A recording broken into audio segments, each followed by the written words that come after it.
نبی صلی اللہ علیہ وسلم نے ارشاد فرمایا کہ اللہ عز و جل ارشاد فرماتے ہیں، میں نے اپنے نیک بندوں کے لیے ایسی ایسی چیزیں تیار کر رکھی ہیں کہ جنہیں نہ کسی آنکھ نے دیکھا اور نہ ہی کسی انسان کے دل پر اس کا خیال گزرا۔ اس کی تصدیق اللہ کی کتاب میں موجود ہے۔ سو کسی نفس کو معلوم نہیں کہ جو نعمتیں ان کے لیے چھپا رکھی ہیں ان کے لیے آنکھوں کی ٹھنڈک ہے، بدلہ ہے اس کا جو وہ کرتے تھے۔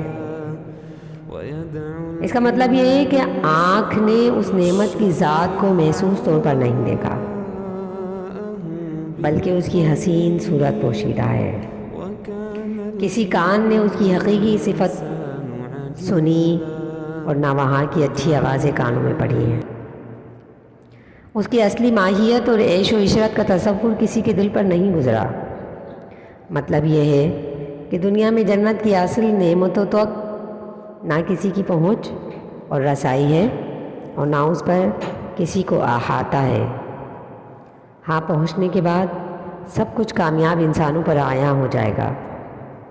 آنکھوں کی جو ٹھنڈک اللہ تعالیٰ نے جنت والوں کے لیے تیار فرمائی ہے، یہ صرف آنکھوں کی ٹھنڈک نہیں بلکہ یہ ٹھنڈک جنت میں ہر قسم کے عیش و عشرت، فرح و سرور سے کنایا ہے۔